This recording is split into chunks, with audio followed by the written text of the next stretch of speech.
এক দেশের ইমাম সাহেবের কথা।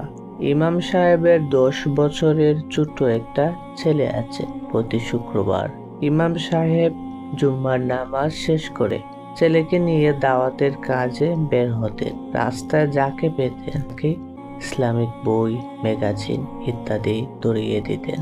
শীতের সময় প্রচুর শীতে তুষার পড়ছে, তাই ইমাম সাহেব ঠিক করে রেখেছেন আজ আর তারা বের হবেন না। এইদিকে ছোট ছেলেটা গরম কাপড় পরে রেডি হয়ে এসে বলছে, বাবা আমি রেডি।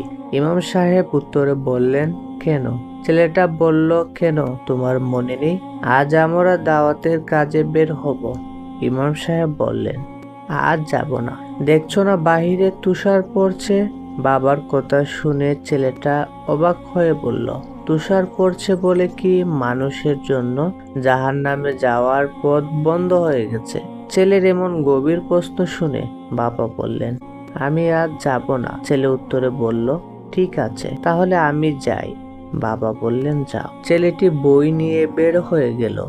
2 ঘন্টা যাবৎ বই বিলি করতে করতে ছেলেটির হাত পা যেন জমে গেছে। শেষে আর একটা বই বাকি আছে, কিন্তু কাউকে পাচ্ছে না। এদিক সেদিক খুঁজে ছেলেটি বাড়ি ফেরার পথ ধরলেন। ঠিক তখনই দেখলেন একটা বাড়ি। ছেলেটি ভাবলো হয়তো বাড়িতে কেউ আছে, তাই সে দরজায় গিয়ে কলিং বেল বাজাতে শুরু করলো। 1 2 3 বার কলিং বেল বাজালো, কিন্তু ভেতর থেকে কোনো সাড়া নেই। তারপর ছেলেটি চলে যেতে সামনে পা বাড়ালো। হঠাৎ কোনো এক আজব শক্তি যেন তাকে আবার দরজার সামনে টেনে নিয়ে গেল। ছেলেটি এবার দরজায় ঠকঠক করতে লাগলো, কিন্তু না, এবারও কোনো সাড়া নেই। কিছুক্ষণ অপেক্ষা করে আবার দরজায় টকটক করলো।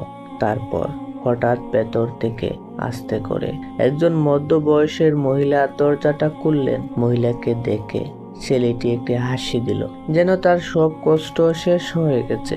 এবার মহিলার হাতে বইটি দিয়ে বলল, আন্টি আপনাকে বিরক্ত করার জন্য দুঃখিত। আসলে আমি বলতে এসেছিলাম যে পৃথিবীতে আর কেউ আপনাকে ভালোবাসুক বা না বাসুক, একজন আপনাকে অনেক ভালোবাসে। কেউ আপনার কেয়ার করুক বা না করুক, একজন আপনার খুব কেয়ার করে, আপনার খোঁজ রাখে। তিনি হলেন আমাদের রব আল্লাহ। এই বইটি পড়ে আপনি আপনার রব সম্পর্কে জানতে পারবেন। এই বলে ছেলেটি চলে গেল। মহিলাটি কিছুই বলল না। তারপরে শুক্রবারে যথাক্রমে ইমাম সাহেব খুতবা শেষ করে বললেন, কারো কিছু বলার আছে? মহিলাদের সাইড থেকে একজন মহিলা দাঁড়িয়ে বললেন, আমার কিছু বলার আছে। তারপর মহিলাটি বললেন, এখানকার কেউ আমাকে চেনে না, কারণ আমি আজই এখানে নামাজ পড়তে এসেছি। এর আগের শুক্রবার পর্যন্ত আমি ছিলাম অমুসলিম। আমার স্বামী মারা গেছেন, তারপর থেকে কেউ আমার কোনো খোঁজ নেয় না। আমার মা বাবা কেউ আমাকে দেখতে আসেন না, আমার খবর নেন না। নিজেকে খুব একা আর অসহায় মনে হচ্ছিল। ভাবলাম আমার তো কেউ নেই, আমি আর বেঁচে থেকে কি করব। সবকিছু রেডি করে ফেলেছি। ফ্যানের মধ্যে দড়ি ঝুলছে আর আমি চেয়ারে দাঁড়িয়েছি বিদায় নেওয়ার জন্য। একদম শেষ মুহূর্তে আমি গলায় দড়ি দেব। ঠিক তখনই কে যেন বারবার আমার দরজায় টকটক করছে, কলিং বেল বাজাচ্ছে। একবার ভাবলাম খুলবো না, কিন্তু বারবার দরজায় টকটক করছেন। কিছুক্ষণ ভেবে গেলাম দরজা খুলতে। খুলে দেখি ফুটফুটে একটা ছেলে দাঁড়িয়ে আছে, হাতে একটা বই নিয়ে। আমাকে দেখে হাসি দিয়ে বলল, আন্টি পৃথিবীতে আপনাকে কেউ ভালোবাসুক আর না বাসুক, একজন আপনাকে অনেক ভালোবাসেন, তিনি আমাদের রব আল্লাহ। তারপর দরজা বন্ধ করে ঘরে ঢুকলাম। তখনও আমার দড়ি ঝুলছে। ভাবলাম আগে বইটা পড়ি। বইটা খুলে শুরু থেকে শেষ পর্যন্ত মনোযোগ দিয়ে পড়লাম। পড়া শেষে আমি আমার আসল ঠিকানা খুঁজে পেলাম। এক লাঠি দিয়ে চেয়ার আর দড়ি ফেলে দিলাম। পেয়ে গেলাম আমার রব আল্লাহকে।